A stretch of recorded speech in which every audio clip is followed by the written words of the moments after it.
Hello everyone. आज हम electrostatic potential का सेकंड लेक्चर स्टडी करेंगे, जिसके अंदर सबसे पहले हम जानेंगे कि इक्विपोटेंशियल सरफेस क्या होते हैं, किस प्रकार से बनते हैं सरफेस। उसके बाद में हम पढ़ेंगे relation between electric field intensity E and electrostatic potential V। इन दोनों E और V के बीच में कौन सा रिलेशन होता है। उसके बाद electrostatic potential energy due to system of charges, कि एक से ज्यादा यदि चार्ज हो किसी सिस्टम में तो उनकी वजह से इलेक्ट्रोस्टैटिक पोटेंशियल एनर्जी कितनी बनती है, ये हम डिस्कस करेंगे।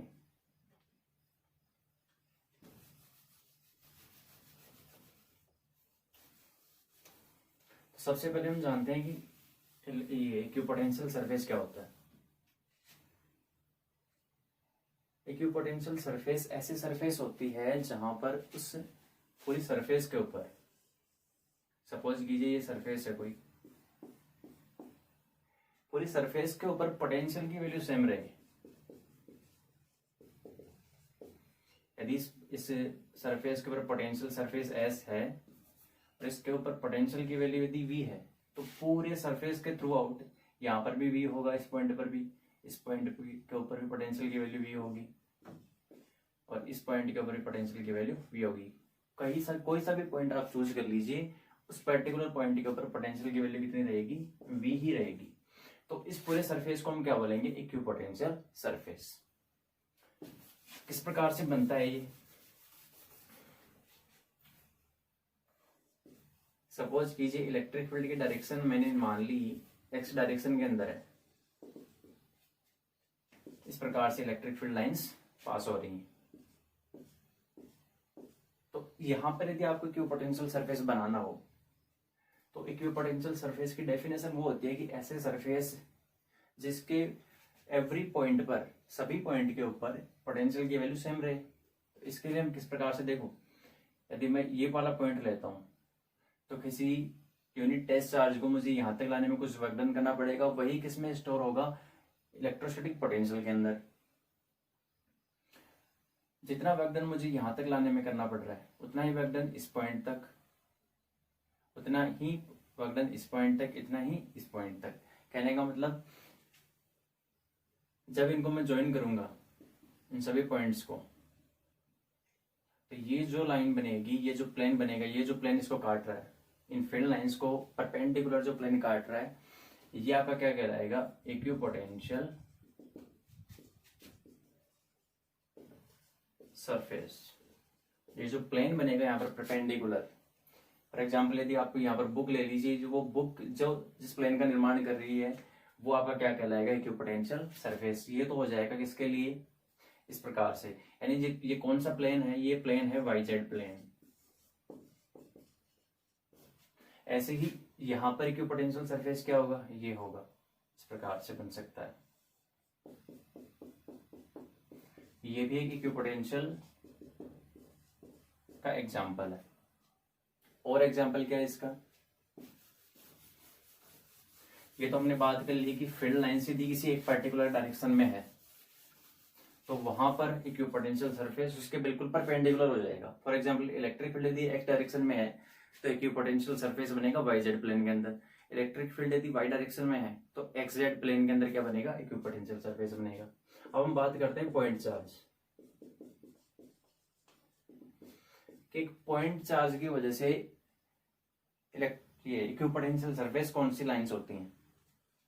तो देखिए ये आपका पॉइंट चार्ज है, फॉर एग्जाम्पल मैंने प्लस चार्ज ले लिया। सबसे पहले हम देखेंगे कि इलेक्ट्रिक फील्ड लाइंस क्या होती हैं इसकी। हमने जब स्टडी की थी हमने देखा था कि इसकी फील्ड लाइंस होती हैं आउटवर्ड, प्लस चार्ज के लिए।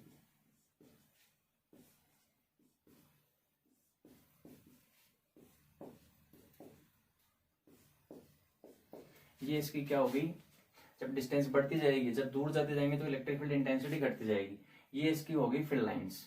अब देखिए यहां से ये कोई पॉइंट है P, जिसकी डिस्टेंस मान लीजिए कि R है। अब किसी यूनिट टेस्ट चार्ज को मुझे इनफाइनाइट से यहाँ तक लाने में इस पॉइंट के ऊपर पोटेंशियल कितना होगा, Q/R। उतना दूसरा पॉइंट मैं यहाँ पर ले रहा हूँ, वो भी इसके सेंटर से R डिस्टेंस के ऊपर है, यहाँ पर भी पोटेंशियल कितना होगा, Q/R। ऐसा ही पॉइंट यहाँ पर है, ये डिस्टेंस कितनी है, ये भी R है, तो यहाँ पर भी वही होगा। ऐसा ही पॉइंट यहाँ हो सकता है, इसके डिस्टेंस R हो, कहने का मतलब इसके सेंटर से R डिस्टेंस बनाते हुए जितने भी पॉइंट होंगे, तो ये जो अभी 3D के अंदर बनेगा, और 3D के अंदर ये क्या होगा, एक सर्कल नहीं होगा, ये क्या बनेगा, स्फीयर।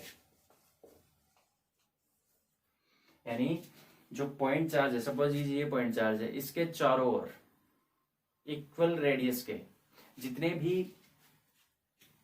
कंसेंट्रिक स्पेयर्स बनेंगे वो क्या कहलाएंगे, इक्विपोटेंशियल सरफेस कहलाएंगे। किसके लिए, पॉइंट चार्ज के लिए। डिफरेंट डिफरेंट रेडियस हो सकती है। यदि मान लीजिए कि 2r का बनेगा, 2r रेडियस का, वो यहां से इधर से जाएगा, तो उसके लिए दूसरा सरफेस बन जाएगा। उसके ऊपर स्मॉल r रेडियस का जो स्पेयर है, इसके एवरी पॉइंट के ऊपर, चाहे आप यहाँ पर चेक कर लीजिए, चाहे आप यहाँ पर चेक कीजिए, चाहे किसी भी पॉइंट के ऊपर पोटेंशियल K/R रहेगा। दूसरा जो है उसके ऊपर K/2r रहेगा पूरे सरफेस के ऊपर। तो कहने का मतलब पॉइंट चार्ज के इक्विपोटेंशियल सरफेस कैसे बनते हैं, स्फेरिकल बनेंगे।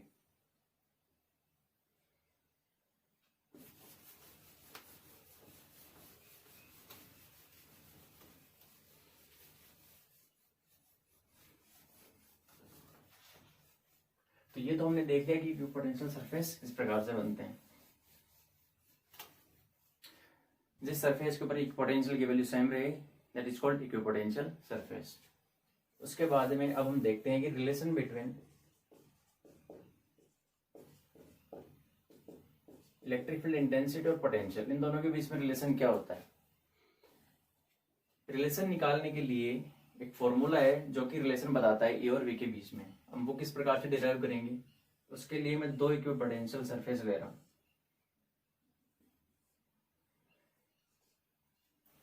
इसके ऊपर पहला मैंने सरफेस मान लिया जिसके ऊपर पोटेंशियल की वैल्यू क्या है, V है।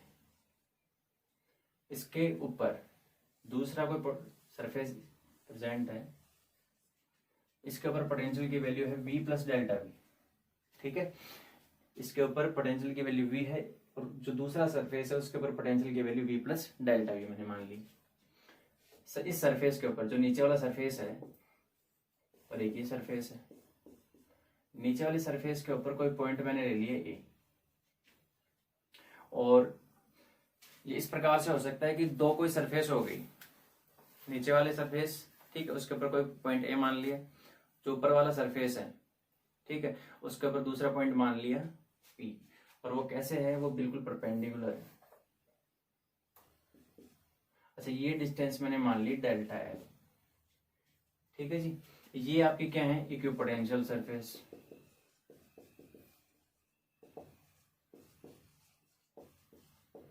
क्यों इक्विपोटेंशियल सरफेस क्यों है, इस पूरे सरफेस के ऊपर पोटेंशियल की वैल्यू भी है। आप कहीं पर भी चेक कर लीजिए, चाहे आप इस पॉइंट पे चेक कीजिए, चाहे आप यहाँ पर चेक कीजिए, चाहे आप किसी भी पॉइंट के ऊपर जाइए। हाँ, फिर दूसरा है जो इसके ऊपर है प्रेजेंट है कि डेल्टा L लेंथ के ऊपर, जैसे आपका एक तो फ्लोर हो सकता है, एक रूफ हो सकती है। तो यहाँ पर इसके ऊपर ये भी इक्विपोटेंशियल सरफेस है, लेकिन पोटेंशियल की वैल्यू चेंज है, कितनी है, V प्लस डेल्टा V पूरे सरफेस के ऊपर। इलेक्ट्रिक फील्ड इस डायरेक्शन में है, आप इसको 1 सरफेस नाम दीजिए और इसको 2 दीजिए, तो 1 से 2 की ओर इलेक्ट्रिक फील्ड की डायरेक्शन हो गई। तो देखिए potential V at surface A मैंने मान लिया VA, और वो कितना है, V है। अच्छा, V एट सरफेस B वो है VB, और वो कितना है, V प्लस डेल्टा V। तो यहां पर दोनों के बीच में यदि आप वर्क डन निकालना चाहो, तो किसी भी टेस्ट चार्ज को आप यदि सरफेस सेकंड से 1 के ऊपर ले लाना चाहते हो, किसी भी टेस्ट चार्ज को आप सेकंड सरफेस से सरफेस 1 पे लाना चाहते हो तो आपको कितना वर्क डन करना पड़ेगा? आपको वर्क डन करना पड़ेगा force, electrostatic force into displacement, यही होगा। अच्छा, यूनिट टेस्ट चार्ज का F इक्वल टू, आपने फॉर्मूला देखा होगा, F इक्वल टू क्यू ही होता है इलेक्ट्रोस्टैटिक फोर्स, लेकिन Q कितना है 1, तो F इक्वल टू कितना आ जाएगा? ये आ जाएगा। कौन से केस में? जब यूनिट टेस्ट चार्ज को लेके आते हैं, यूनिट टेस्ट चार्ज है वो, तो उस कंडीशन में फोर्स किसके इक्वल हो जाएगा? इलेक्ट्रिक फील्ड के। तो E, अच्छा डिस्प्लेसमेंट कितना है, लेंथ कितनी है? डेल्टा एल, तो E डेल्टा एल। अच्छा, E का केवल लेना है मैग्नीट्यूड, हमें डायरेक्शन से मतलब नहीं है। यहाँ पर हमें क्या करेंगे, देखो डॉट प्रोडक्ट हो रहा है, इसका मतलब क्या बचेगा? केवल मैग्नीट्यूड बचेगा। इक्वेशन नंबर 1, ये आपका वर्कडन हो गया किसी भी टेस्ट चार्ज को सेकंड सरफेस से 1 के ऊपर लाने में। दो सरफेस है ऊपर नीचे, ऊपर वाले से नीचे की जो नीचे सरफेस है उसके ऊपर लाने में यूनिट टेस्ट चार्ज को कितना वर्कडन करना पड़ रहा है? E delta L. और यही वर्कडन किसके बराबर होगा? चेंज इन पोटेंशियल के बराबर, क्योंकि यूनिट टेस्ट चार्ज है इसलिए चेंज इन पोटेंशियल के बराबर होगा। दैट इज, अच्छा चेंज इन पोटेंशियल मैंने मान लिया delta V, E delta L. अच्छा, चेंज इन पोटेंशियल क्या है?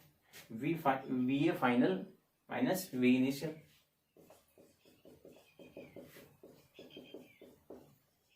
ठीक है। वी फाइनल, अच्छा वी फाइनल कितना है? वी ए, वी इनिशियल कितना है? V B, E delta L. तो यहां से जब इसको सॉल्व करेंगे, वी ए की वैल्यू मैंने क्या मानी थी? वी, तो वी माइनस, अच्छा वी बी कितना है? V plus delta L equals to E delta L. तो यहां से देखिए वी से भी कैंसिल हो गया, minus delta V equals to E delta L. तो ई की वैल्यू कितनी आ गई? Delta V by delta L, यानी पोटेंशियल में जो दोनों के बीच में, सरफेस के बीच में परपेंडिकुलर डिस्टेंस है, उन दोनों की जो रेट आ रही है उसका नेगेटिव किसके बराबर है? इलेक्ट्रिक फील्ड के बराबर है। तो equals to minus del V by del L बोलते हैं। यदि डिस्टेंस डेल्टा एक्स है तो minus del V by delta X आ जाएगा, delta V by delta x.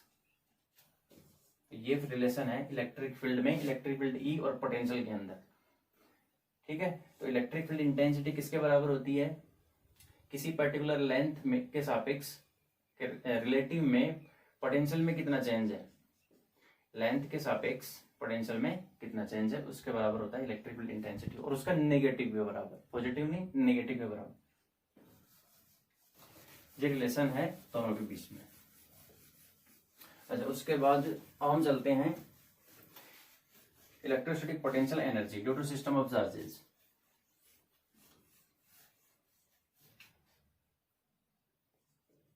Electrostatic potential energy due to system of charges, ठीक है। कि एक या एक से ज्यादा चार्ज हो तो उस कंडीशन में, कि जैसे दो चार्ज हो सकते हैं Q1 Q2, तीन चार्ज हो सकते हैं Q1 Q2 Q3। तो सबसे पहले हम दो चार्ज का केस लेते हैं, Q1 और Q2, और ये डिस्टेंस मैंने मान ली कि R12 है। चार्ज 1 Q1 और Q2 के बीच की डिस्टेंस कितनी है? R12। ये सिस्टम बनाने के लिए मुझे कितनी इलेक्ट्रोस्टैटिक पोटेंशियल एनर्जी बनेगी मेरी, कितना मुझे वर्क डन करना पड़ेगा? तो इसके लिए हम क्या करते हैं, इसके लिए सिंपल सा प्रोसेस है कि आप एक एक चार्ज को लेके आइए। तो सबसे पहले हम क्या करेंगे, यही हम दोबारा से बनाएं। सबसे पहले मैं चार्ज Q1 को लेके आऊंगा। देखिए, जब मैं चार्ज Q1 को लेके आया इन्फिनिटी से, तो पहले से यहाँ पर किसी का फील्ड नहीं था, इसलिए मुझे वर्क डन करना ही नहीं पड़ेगा, क्योंकि किसी का अपोज करने की रिक्वायरमेंट है ही नहीं, क्योंकि किसी चार्ज का यहाँ पर फील्ड नहीं है। इसलिए वर्क डन W1 मान लिया मैंने Q1 को लाने में, वो कितना हो गया? 0, ठीक है। अब मैं लेके आऊंगा Q2 चार्ज को, और डिस्टेंस कितनी है? R12। जब मैं Q2 चार्ज को लेके आऊंगा, ठीक है, तो इसकी लोकेशन के ऊपर इसकी लोकेशन के ऊपर यहां तक लाने में मुझे क्या करना पड़ेगा, इसके फील्ड का अपोज करना पड़ेगा। Q1 का यहाँ पर क्या है, पोटेंशियल है, ठीक है। पोटेंशियल किसका होता है, सोर्स चार्ज का होता है। यहाँ पर लोकेशन Q2 की लोकेशन के ऊपर Q1 की वजह से पोटेंशियल कितना है, V1 इक्वल्स टू, आपने देखा होगा K Q अपन R, यही होगा K Q1 upon R। R कितना है, R12, इतना पोटेंशियल है यहाँ पर। तो वर्क डन कितना करना पड़ेगा, W2, W equals to Q into V। Charge किसका, जिसको आप लेके आ रहे हो, किसको लेके आ रहे हो, Q2 को। पोटेंशियल किसका, उसकी लोकेशन के ऊपर पोटेंशियल किसका, Q1 का। Potential at Q2 due to Q1, अच्छा कितना होगा, V1, और V1 कितना है, K Q1 अपॉन R12, तो यह आ जाएगा K Q1 Q2 upon R12। देखिए जब यहाँ पर 12 है तो यहाँ पर भी R12 है। क्वेश्चन नंबर 2, तो टोटल वर्क डन कितना हो गया, W1 plus W2, W1 plus W2, W1 कितना है 0, अच्छा W2 कितना है, K Q1 Q2 by R12, तो K Q1 Q2 by R12, ये आपका क्या हो जाएगा, ये ही आपका स्टोर हो जाएगा एनर्जी के अंदर। तो U का फॉर्मूला क्या आएगा, दो चार्ज का सिस्टम बनाने के लिए, Q1 और Q2 सिस्टम बनाने के लिए मुझे कितनी एनर्जी की रिक्वायरमेंट पड़ेगी, K Q1 Q2 upon R12, ये आपका क्या हो जाएगा, आंसर हो जाएगा। अब हम केस लेंगे 3 चार्जेस का।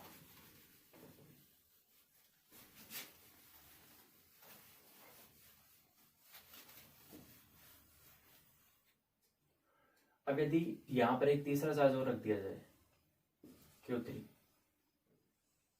तो Q1 और Q3 के बीच में डिस्टेंस मैंने मान लिया R13, और Q2 और Q3 के बीच में मैंने डिस्टेंस मान ली R23। देखो जब हमने Q1 Q2 का सिस्टम बनाया था तो W1 तो कितना आ गया था 0, अच्छा W2 कितना आया था, K Q1 Q2 upon R12। अभी यदि मैं तीसरे चार्ज Q3 को लेके आता हूँ, ठीक है, जब इसको लेके आता हूं तो इसकी लोकेशन के ऊपर W3 वर्क डन करना पड़ेगा इसको लाने में, किसके बराबर होगा, QV, Q कितना है Q3, W equals to QV फॉर्मूले में चार्ज वो होता है जिसको आप लेके आ रहे हो, V वो होता है जिसकी, जैसे Q3 इस लोकेशन के ऊपर लाना है हमें, तो वहां पर उस लोकेशन के ऊपर पोटेंशियल कितना है, पहले से किसकी वजह से हो सकता है, एक तो चार्ज Q1 है, एक चार्ज Q2 है। Q1 की वजह से यहाँ पर पोटेंशियल कितना होगा, Q1 की वजह से यहाँ पर K Q1 अपॉन R कितना है R13, प्लस ये भी तो है, इसकी वजह से भी यहाँ पर पोटेंशियल होगा, कितना होगा K Q2 अपॉन R23। तो इतना वर्क डन आपको करना पड़ेगा Q3, अकेले Q3 को लाने में, K Q1 Q3 upon R13 plus K Q2 Q3 upon R23, total कितना हो जाएगा W1 plus W2 plus W3, total work done. यही किस में स्टोर हो जाएगा, आपकी इलेक्ट्रोस्टैटिक पोटेंशियल एनर्जी में, UE या फिर कैपिटल U भी लिख सकते हैं। W1 plus W2 plus W3 add करेंगे तो कितना आंसर आएगा, K Q1 Q2 upon R12 plus K Q2 Q3 upon R23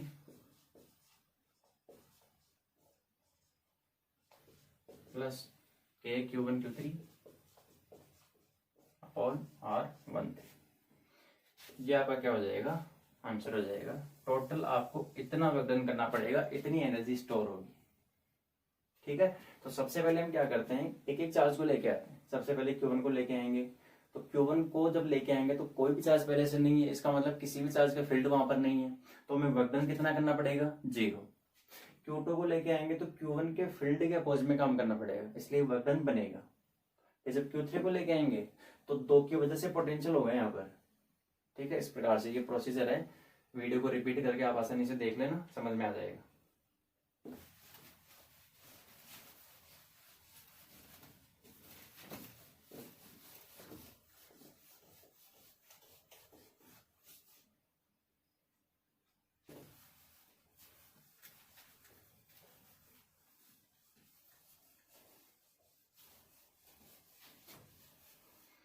अब इसका एक एग्जांपल है कि आपके पास एक ऐसा अरेंजमेंट हो, ये एक स्क्वायर है जिसकी डिस्टेंस d है, इसके 4 कॉर्नर्स के ऊपर अल्टरनेट मैग्नीट्यूड के अंदर चार्ज रखे हुए हैं, जैसे एक +q और एक -q, +q एंड -q। तो ये सिस्टम बनाने में आपको कितनी इलेक्ट्रोस्टैटिक पोटेंशियल एनर्जी बनती है ये आपको कैलकुलेट करना होता है। ठीक है, इसका पहला क्वेश्चन क्या है, पहला पार्ट है कि ये सिस्टम बनाने में, ये कॉन्फ़िगरेशन बनाने में इलेक्ट्रोस्टैटिक पोटेंशियल एनर्जी कितनी बनेगी। इसके लिए हम क्या करते हैं, सबसे पहले +q चार्ज को लेके आएंगे। तो जब +q चार्ज को लेके आएंगे तो उसकी वजह से पहले से चार्ज कोई है नहीं तो वर्क डन करना पड़ेगा नहीं, तो कितना होगा वर्क डन, 0। अच्छा, W2 किसकी वजह से होगा, जब आप माइनस चार्ज को लेके आओगे, इसकी लोकेशन आप मान लीजिए कि A है, ये B है, ये C कॉर्नर है और ये D कॉर्नर है। तो वर्क डन करना पड़ेगा -q चार्ज की वजह से, कितना हुआ, चार्ज -q इनटू इसकी लोकेशन के ऊपर। देखो अभी केवल 2 ही चार्ज है, इसको भूल जाइए आप, C और D को, ये है ही नहीं। तो इसके लोकेशन के ऊपर केवल पहले से एक ही चार्ज है, +q। इसकी वजह से यहाँ पर पोटेंशियल कितना होगा, kq/d। ठीक है, तो -kq²/d, क्वेश्चन नंबर 2। इतना वर्क डन करना पड़ेगा। W3, ये W3 है कि जब आप C के ऊपर, C कॉर्नर के ऊपर +q चार्ज लेके आओगे, चार्ज कौन सा ला रहे हो, +q। अच्छा, यहाँ पर ये चार्ज नहीं है अभी, तो 3 चार्ज है, +q, -q एंड +q। इसके ऊपर एक तो -q की चार्ज की वजह से पोटेंशियल हो सकता है, एक इस +q चार्ज की वजह से यहाँ पर पोटेंशियल हो सकता है। अच्छा, माइनस चार्ज की वजह से पोटेंशियल कितना होगा, सिंपल -kq/d। अच्छा, इसकी वजह से कितना होगा, ये आपको डिस्टेंस निकालनी पड़ेगी। देखिए ये d है, ये d है, तो ये कितना हो गया, √2d। सिंपल है निकालना। ये इसका कितना हो जाएगा, हाइपोटेनस, ये राइट एंगल ट्राइंगल है तो √2d आ जाएगा। तो ये कितना आएगा, k प्लस चार्ज है अपॉन √2d, तो कितना हो जाएगा, -q चार्ज को आप बाहर निकालिए, -kq/d को, तो -kq²/d, -kq/d को निकालेंगे तो इसके लोकेशन पर 1 और यहाँ पर -1/√2, इक्वेशन नंबर 3। अब W4 क्या है कि जब आप D लोकेशन के ऊपर -q चार्ज लेके आओगे तो चार्ज कौन सा ला रहे हो, -q। जब यहाँ पर पोटेंशियल किस की वजह से है, एक तो इसकी वजह से है, एक इसकी वजह से है, दोनों सेम है। देखो ये +q और ये +q, डिस्टेंस भी सेम है, ये भी D है, और एक इसकी वजह से यहाँ पर, तो ये वाली डिस्टेंस कहाँ मिली जाएगी, तो इसकी वजह से कितना हो जाएगा, 2kq/d। दोनों का मैंने ऐड एक साथ लिख दिया, kq/d + kq/d, माइनस, ये माइनस है ना, तो -kq/√2d, क्योंकि ये वाली डिस्टेंस कितनी है, √2d। यहाँ से भी आप -kq/d कॉमन ले लीजिए, ये सॉरी kq/d कॉमन ले लीजिए, कितना हो जाएगा, kq²/d माइनस का, यहाँ पर कितना बचेगा, 2, यहाँ पर कितना बचेगा, 1/√2, equation number 4। Total work done कितना होगा, W1 + W2 + W3 + W4। सब में क्या कॉमन आ रहा है, ये कॉमन आ रहा है, -kq²/d। पहले में है नहीं, तो पहले में क्या है, 0 है, इसको लिखने से मतलब नहीं। इसकी वजह से 1 बचेगा इसके लोकेशन पर। इसके लोकेशन पर कितना बचेगा, 1 - 1/√2। √2। यहाँ पर कितना बचेगा 2 - 1/√2। 2 + 1 + 1 4,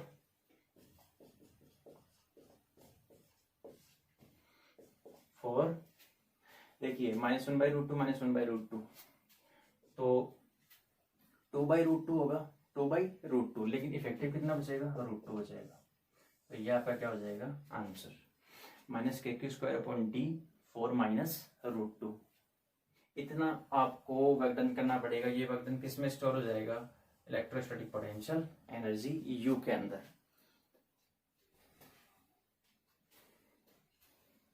अच्छा, इसमें एक क्वेश्चन और आता है सेकंड, इसमें वो पूछता है कि इस स्क्वायर के सेंटर पर, यहां पर सेंटर को मैंने मान लिया ABCD, C और D तक हो गया। देखिए यहाँ पर प्लस के चार्ज है। यहां पर यदि कोई चार्ज Q0 रख दिया जाए तो कितना वर्कडन करना पड़ेगा। यदि कोई फिफ्थ चार्ज Q0 लेके आते हैं, कहाँ आते हैं, सेंटर के ऊपर, तो कितना वर्कडन करना पड़ेगा। तो वही यही एप्लीकेशन है इसकी, है electrostatic potential energy due to system of charges की एप्लीकेशन। तो ये वही प्रोसेस है जो हम पहले से करते आ रहे हैं। इसके लिए हम क्या करेंगे, वर्कडन कितना होगा, चार्ज और वहां पर पोटेंशियल कितना है। देखो इसके ऊपर पोटेंशियल, यहाँ पर ये टोटल डिस्टेंस कितनी है √2d, तो हाफ कितनी हो जाएगी √2d/2, कहने का मतलब d/√2 बचेगी। तो प्लस चार्ज की वजह से यहाँ पर पोटेंशियल कितना होगा, जितना इसकी वजह से होगा। ये भी d/√2 है, ये भी d/√2 है, तो 2kq d/√2 इन दोनों की वजह से यहाँ पर। अच्छा, माइनस चार्ज की वजह से यहाँ पर और इस माइनस चार्ज की वजह से यहाँ पर कितना होगा, ये भी d/√2 है, ये भी d/√2 है, तो -2kq d/√2। ये प्लस माइनस कैंसिल हो गया, कितना वर्कडन आया 0, क्योंकि यहाँ पर ये देखिए ये plus plus minus minus cancel, क्योंकि यहाँ पर पोटेंशियल कितना है ही नहीं, इसके सेंटर पर पोटेंशियल नहीं है, इफेक्टिव पोटेंशियल कितना है 0। इसका मतलब कोई वर्कडन आपको करना ही नहीं पड़ेगा। जिस पॉइंट पर पोटेंशियल है ही नहीं चार्जेस का, वहां पर आप किसी चार्ज को लेके आओगे तो अपोज करने वाला कोई है ही नहीं, ठीक है, इसलिए वर्कडन कितना है 0। तो इलेक्ट्रोस्टैटिक पोटेंशियल एनर्जी सेंटर पे कितनी हो जाएगी 0 हो जाएगी। ये सेकंड क्वेश्चन पूछा जाता है।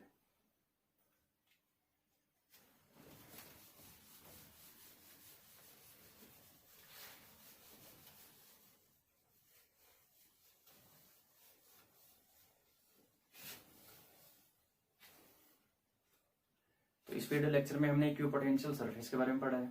उसके बाद में हमने इलेक्ट्रिक फील्ड इंटेंसिटी E और पोटेंशियल में रिलेशन देखा। उसके बाद में इलेक्ट्रोस्टैटिक पोटेंशियल एनर्जी बनाई सिस्टम ऑफ चार्जेस की वजह से। तो आज की वीडियो लेक्चर में इतना ही। Thank you very much.